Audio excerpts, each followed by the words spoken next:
अस्सलाम वालेकुम। I am Satyan Ali, lecturer in higher education department.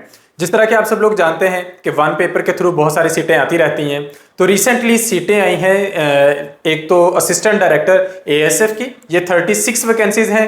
Federal public service commission के through आई हैं, तो पूरे पाकिस्तान से सब लोग इस पर अप्लाई कर सकते थे, मेल भी और फीमेल भी। अप्लाई करने की इसकी लास्ट डेट 2 जून थी। इसके साथ साथ अब 90 सीट्स अनाउंस हुई हैं 16 स्केल पर असिस्टेंट सुपरिंटेंडेंट जेल की। ये पंजाब पब्लिक सर्विस कमीशन के थ्रू आई है और ये जस्ट मेल के लिए है। अब ये जो 90 सीट्स हैं, ये एक लिहाज से एक बहुत बड़ा नंबर है, यानी कि आपकी सिलेक्शन के बहुत ज़्यादा चांसेस हैं। जहाँ तक ताल्लुक है मेरिट का, तो चाहे वो असिस्टेंट डायरेक्टर का पेपर हो, असिस्टेंट डायरेक्टर एएसएफ का, चाहे वो असिस्टेंट सुपरिंटेंडेंट जेल का हो, ये 1 पेपर का सिलेबस होता है। हाँ, ये अलग बात है कि असिस्टेंट सुपरिंटेंडेंट जेल का सिलेबस थोड़ा सा ज्यादा है, जबकि जो एएसएफ का सिलेबस है वो उसके मुकाबले में थोड़ा सा लिमिटेड है, थोड़ा कम है, तो एक लिहाज से आसानी भी रहती है। तो इसकी डेट गुजर चुकी असिस्टेंट डायरेक्टर एएसएफ पे अप्लाई करने की। अगर आपने अप्लाई किया है तो आप लोग हमारा सेशन ज्वाइन कर सकते हैं। इसका न्यू सेशन शुरू हो रहा है, आप वो सेशन ज्वाइन करेंगे तो आपको ये तैयारी का प्रोसेस शुरू करवा दिया जाएगा। ये 12 जून से नए सेशन का आगाज किया गया है। इसके साथ साथ अगर आप असिस्टेंट सुपरिंटेंडेंट जेल की सीटों पर इंटरेस्टेड हैं, क्योंकि उस पर तो सब लोग अप्लाई कर सकते हैं, आर्ट्स वाले भी और साइंस वाले भी, तो अगर आप उसमें इंटरेस्टेड हैं तो उस पर अप्लाई करने की लास्ट डेट है 24 जून। तो 24 जून तक आप लोग उस पर अप्लाई कर सकते हैं। मैं आपको रिकमेंड करूंगा कि उससे पहले अप्लाई कर दें। हमने उसकी डिटेल में वीडियो बनाकर यूट्यूब चैनल पर अपलोड कर दी है, जिसमें उस पर अप्लाई करने का सारा प्रोसेस डिटेल में बताया गया है। अच्छा, अब ये हो गया अप्लाई करने का मामला। अप्लाई करने के बाद दूसरी अहम चीज होती है तैयारी। तैयारी में एक इंपॉर्टेंट एलिमेंट होता है पास्ट पेपर्स की डिस्कशन, क्योंकि पास्ट पेपर्स आपको आइडिया देते हैं कि पेपर में किस तरह के क्वेश्चंस आ सकते हैं, कितने सब्जेक्ट्स में से क्वेश्चंस आ सकते हैं, क्वेश्चंस का डिफिकल्टी लेवल क्या होता है। यही वजह है कि हम तमाम सीटों पर जितने भी पास्ट पेपर्स अवेलेबल होते हैं वो सारे डिस्कस कर देते हैं आप लोगों के लिए, और वो हमारे यूट्यूब चैनल पर मौजूद हैं। अच्छा, इसके साथ साथ पास्ट पेपर्स की डिस्कशन के साथ साथ प्रॉपरली सेशन भी तैयारी के लिए शुरू हो रहे हैं। असिस्टेंट डायरेक्टर एएसएफ का सेशन 12 जून से शुरू हुआ है, और असिस्टेंट सुपरिंटेंडेंट जेल का न्यू सेशन 15 जून से शुरू हो रहा है। तो आप लोग ये सेशन ज्वाइन कर सकते हैं। सेशन ज्वाइन करने के लिए आप डिस्क्रिप्शन में दिए गए नंबर पर राब्ता कर सकते हैं। पेपर की डिस्कशन का आगाज करते हैं। ये पेपर 2 हिस्सों में डिस्कस किया गया है, तो ये पार्ट 1 है। सबसे पहले इंग्लिश का क्वेश्चन है, he and dash are great friends. तो यहां पे मी आना है या आई आना है, तो he and I are great friends, क्योंकि यहां पे ये जो आई है ये असल में इस पूरे सब्जेक्ट का हिस्सा बन जाता है। तो ही एंड आई पूरा एक सब्जेक्ट बन जाता है, 2 है तो उनके साथ फिर आर लगता है। He and I are great friends, तो ही एंड आई कुल मिला के एक सब्जेक्ट बन रहा है। This is the best that we can do, यहां पर दैट का यूज होगा। जो अप्रोप्रिएट यहां पे वर्ड आ सकता है वो है that. This is the best, ये बेस्ट है जो हम कर सकते हैं, तो यहां पर दैट आएगा। This is the best that we can do. ये इसकी अगर आप देखें इसका रिलेशन दिस के अकॉर्डिंग है। The meeting was presided dash by the prime minister. Preposition के क्वेश्चंस आते हैं, तो प्रिजाइडेड के बाद ओवर आता है। The meeting was presided over by the prime minister, तो नन ऑफ दिस यहां पे है, ओवर यहां पे शामिल नहीं है। He tripped and fell down the stairs, तो फेल के बाद डाउन आता है, अगेन प्रेपोजिशन से एक क्वेश्चन है। She has 2 children bye her husband, फिर प्रेपोजिशन से क्वेश्चन है, she has 2 children bye her husband. I dash hair till Sunday. अच्छा, मैं यहां पे हूंगा अतवार तक, तो अब यहां पर क्या आना चाहिए, शैल बी या विल बी। रूटीन में ट्रेडिशनली हम आई के साथ शैल बी लगाते हैं, लेकिन यहां पर बाद में कंपल्शन है, तो इसलिए यहां पर विल बी आएगा। I will be here till Sunday, क्योंकि दिन बता दिया गया है, स्पेसिफाई कर दिया गया है, तो बाद में कंपल्शन आ जाती है। I went because I was invited, तो ये किस तरह का सेंटेंस है, ये कॉम्प्लेक्स सेंटेंस है, क्योंकि इसमें सेंटेंस का एक हिस्सा दूसरे हिस्से पर डिपेंड कर रहा है। तो आई वेंट डिपेंड कर रहा है बिकॉज आई वॉज इन्वाइटेड पर, तो इसे हम कॉम्प्लेक्स सेंटेंस कहते हैं। और इसकी निशानी ये है कि मोस्टली इसमें इस तरह के वर्ड्स आ जाते हैं, लाइक यहाँ पे बिकॉज यूज किया गया है। The idiom mean cut no ice. Cut no ice का मतलब होता है असर ना होना, तो यहां पर do not effort, leave on way, मेंट्स वन वे, तीनों का मतलब ऐसा नहीं है, तो ये नन ऑफ दीज यहां पे राइट आंसर होगा। Change the narration, she says she was playing. अब चूंकि सेज है, ये आपके पास जो रिपोर्टिंग स्पीच है जो रिपोर्टिंग पार्ट है इस सेंटेंस का, ये प्रेजेंट में है, तो चूंकि ये प्रेजेंट में है तो अंदर हम सेंटेंस चेंज नहीं करेंगे, अंदर टेंस चेंज नहीं होगा। She says that she was playing, तो ये थर्ड आपके पास है थर्ड पर्सन, तो थर्ड पर्सन भी चेंज नहीं होना होता, तो she says that she was playing as it is आ जाएगा। Change the voice, did he buy that house, तो अभी हमारे पास जब हम इसकी वॉइस चेंज करेंगे तो ये हो जाएगा was that house bought by him, तो ये इस तरीके से हो जाएगा।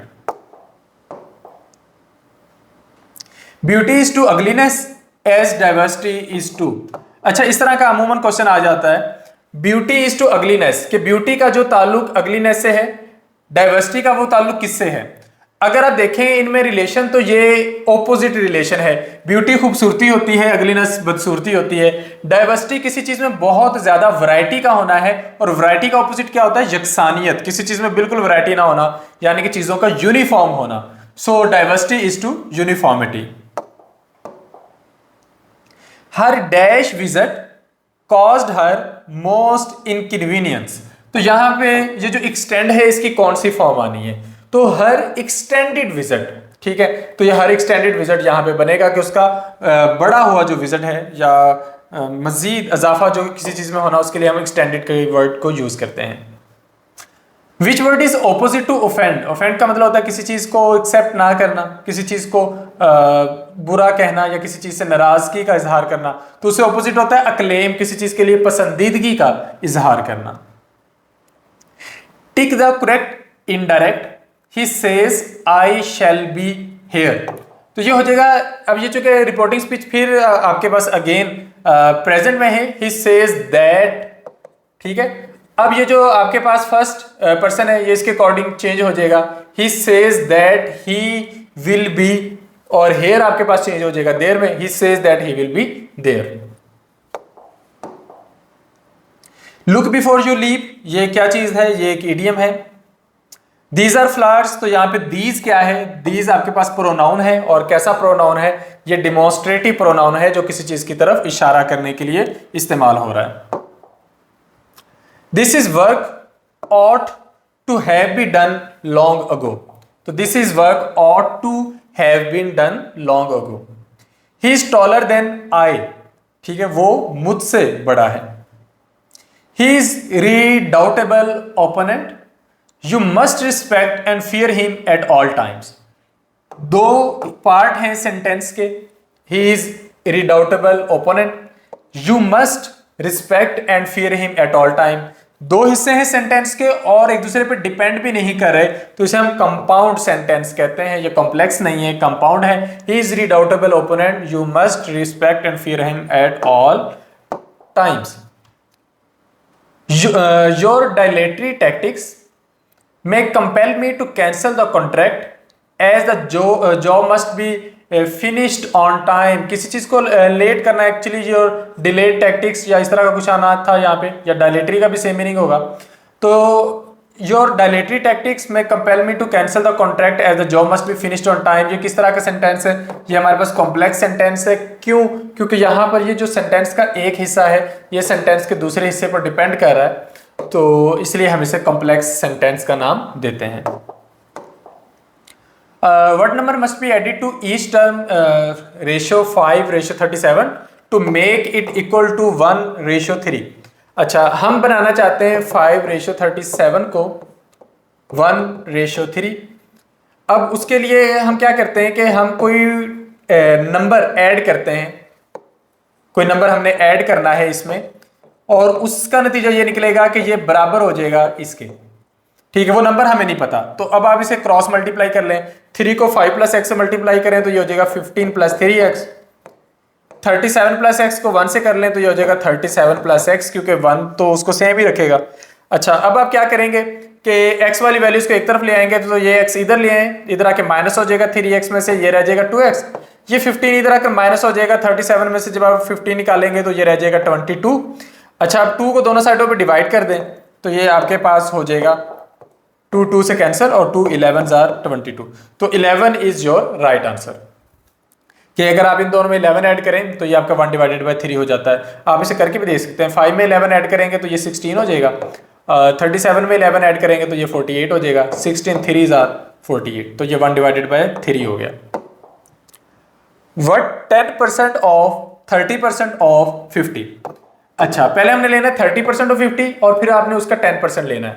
तो 30% ऑफ 50 लेकर देख लेते हैं।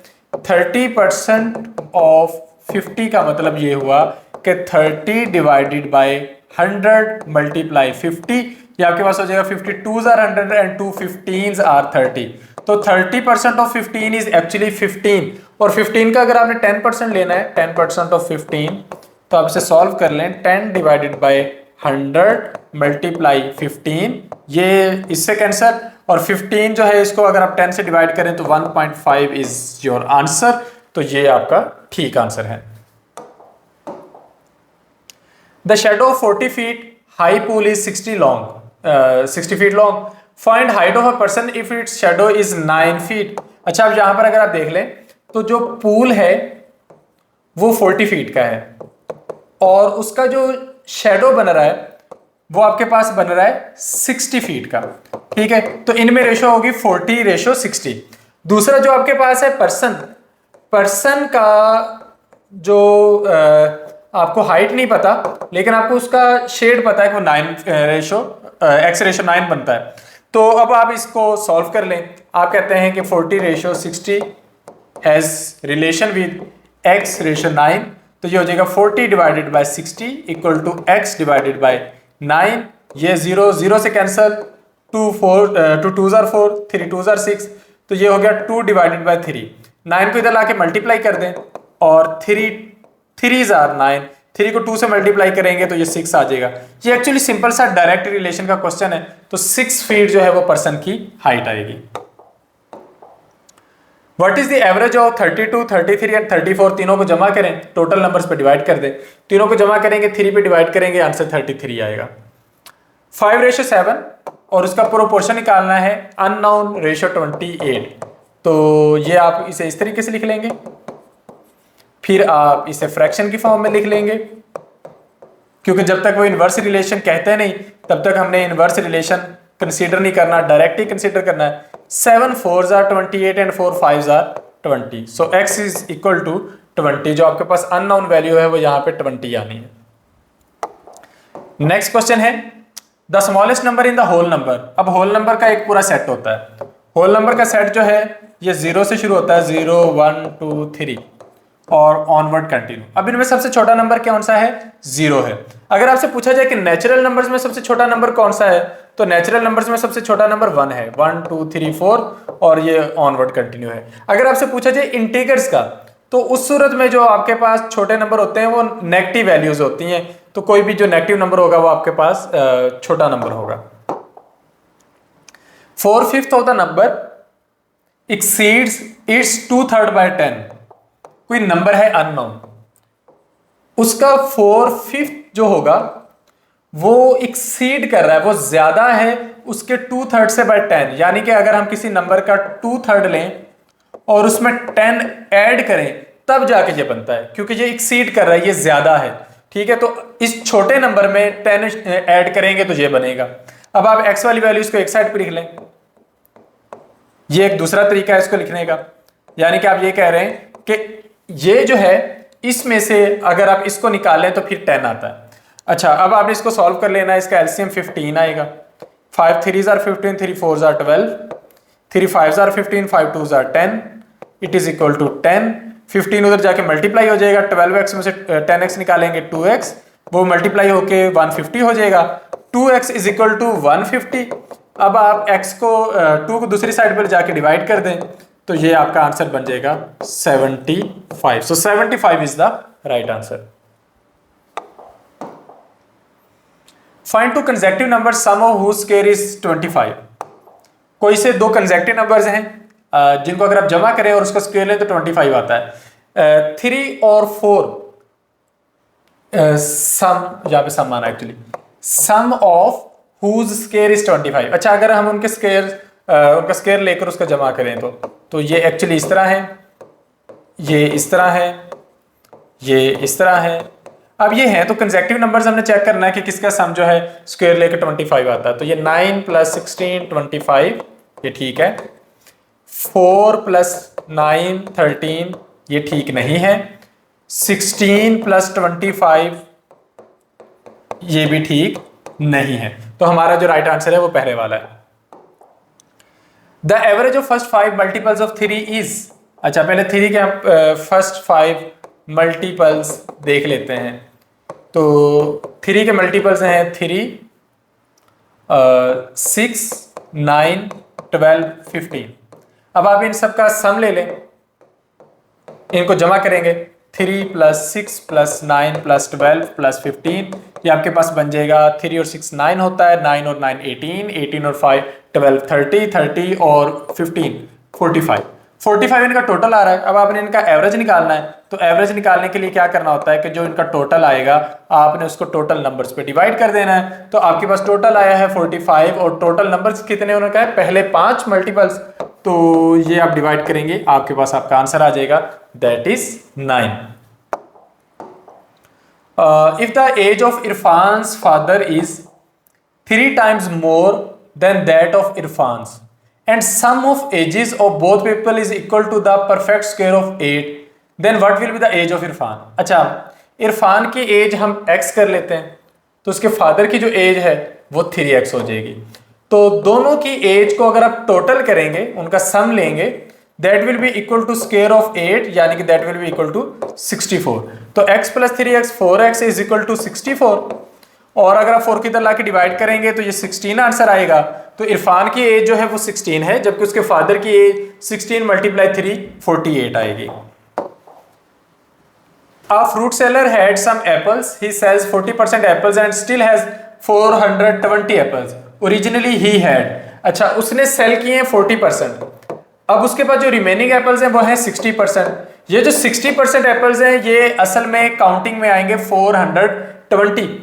तो अगर किसी टोटल एप्पल्स जिन्हें हम x से फर्ज कर लेते हैं कि 60% of x is equal to 420, तो हम इसे सॉल्व कर लेंगे कि 60 divided by 100 of x is equal to 420। तो अब आप इसको इस साइड पे ले आए, 60 डिवाइडेड बाय 10 को जब इधर लाएंगे तो फ्रैक्शन इनवर्स हो जाएगी, ये हो जाएगी 10 डिवाइडेड बाय 6। 6 70s आर 42 और 70 को 10 से मल्टीप्लाई करेंगे तो 700। तो ओरिजिनली उसके पास 700 एप्पल्स हैं, जिसका 40% सेल हो चुके हैं और जो बाकी 60% रहते हैं वो 420 हैं। तो ये आपका राइट आंसर है। 90 degree angle is also called, 90 degree angle को हम राइट एंगल कहते हैं, 90 डिग्री से कम एंगल को, लेस देन 90 डिग्री को हम एक्यूट एंगल कहते हैं, और मोर देन 90 डिग्री एंगल को हम ऑब्ट्यूज एंगल का नाम देते हैं।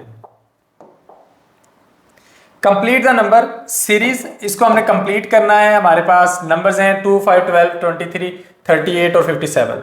अच्छा 2 और 5 में क्या रिलेशन है, अगर हम 2 में 3 ऐड करेंगे तो 5 बनता है।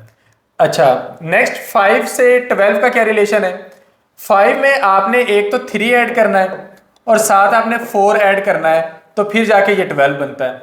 अच्छा 12 और 23 में क्या रिलेशन है, 12 में आपने 3 ऐड करना है, फिर एक दफा 4 और फिर एक दफा 4 ऐड करना है, तो जब आप ये ऐड करेंगे तो ये 23 बनेगा। इसका मतलब हम हर दफा 1 + 4 ज्यादा ऐड करते हैं। तो 23 के बाद यानी कि यहाँ पर आपने 3 ऐड किया है, यहाँ पर 7, यहाँ पर 11, यहाँ पर 15 ऐड करेंगे तो ये आपके पास बन जाएगा 38। अब आप नेक्स्ट 15 से भी 4 नंबर ज्यादा ऐड करेंगे तो आपके पास बन जाएगा 57, और नेक्स्ट आप 19 से भी 4 नंबर ज्यादा ऐड करेंगे तो 57 + 23 आपके पास बन जाएगा 80। So 80 is your right answer. Next है charter of democracy was sign between Nawaz Sharif and Benazir Bhutto on, मिसाके जमहूरियत ये साइन किया गया था नवाज शरीफ और बेनजीर भुट्टो के दरमियान, ये साल था 2006 और तारीख थी 14 मई। सार्क स्टैंड्स फॉर, सार्क जो है ये साउथ एशियन कंट्रीज की ऑर्गेनाइजेशन है, तो इसे आप कहते हैं south Asian association. S for south, A for Asian है साउथ एशियन, और ए एसोसिएशन है, RC है फॉर रीजनल कॉपरेशन। तो पहला जो है वो आपके पास राइट आंसर है। समटाइम्स आपके लिए कंफ्यूजन क्रिएट करने को ये हो सकता है कि साउथ एशियन एसोसिएशन ऑफ आ जाए तो ऑफ वाला नहीं है, यहाँ पे आप फॉर वाला कंसीडर करेंगे। United Nation Secretary General Antonio Guterres took office on, तो 1 जनवरी 2017 को इन्होंने ऑफिस संभाला था। Who is the current president of Peru, Peru की इस वक्त प्रेसिडेंट कौन है? तो इस वक्त प्रेसिडेंट है डीना बोलवार्टे। इसको आपने बोलवार्टे पढ़ना है, इसको आपने डीना पढ़ना है, ठीक है। तो ये इस तरह हो जाएगा, ये लफ्ज वार यहां पे पढ़ा जाएगा, ठीक है। तो डीना बोलवार्टे इनका नाम है। इनसे पहले जो पेरू के प्रेसिडेंट थे वो पेड्रो कैस्टिलो थे, और जो सिल्वेना वर्गेस हैं ये वैसे इनकी मिनिस्टर हैं लेकिन ये प्रेसिडेंट नहीं है। नेक्स्ट क्वेश्चन है climate change conference held in which country, तो ये COP27 जो हुई थी, कॉन्फ्रेंस हुई थी, ये इजिप्ट में हुई थी। तो यहाँ पर इस पेपर की डिस्कशन का पार्ट 1 कंप्लीट होता है। इसके बाद हम पार्ट 2 डिस्कस करेंगे और ये दोनों पार्ट्स आप लोगों को हमारे YouTube चैनल पर मिल जाएंगे। इन पास्ट पेपर्स के साथ साथ दूसरे पास्ट पेपर्स को देखने के लिए और न्यू जॉब जितनी भी आ रही हैं उनकी अपडेट्स लेने के लिए आप लोग हमारा YouTube चैनल सब्सक्राइब कर सकते हैं। एंड पर मैं अगेन बताता चलूँ कि असिस्टेंट डायरेक्टर ASF की जो 36 जॉब्स FPSC के थ्रू आई थी उनके नए सेशन का आगाज 12 जून से कर दिया गया है। और जो असिस्टेंट सुपरिंटेंडेंट जेल की सीट्स आई हैं 90 सीट्स जिन पे अप्लाई करने की लास्ट डेट अभी भी है, यानी कि 24 जून तक आप लोग अप्लाई कर सकते हैं। तो उसके नए सेशन का आगाज 15 जून से हो रहा है। अमूमन आजकल टेस्ट के लिए ज्यादा टाइम नहीं दिया जा रहा, तो आप अभी से सेशन ज्वाइन कर लें ताकि जैसे ही टेस्ट की डेट आए तो आपकी तैयारी कंप्लीट हो चुकी हो। तो वीडियो के एंड तक देखने के लिए शुक्रिया, थैंक यू, अल्लाह हाफिज।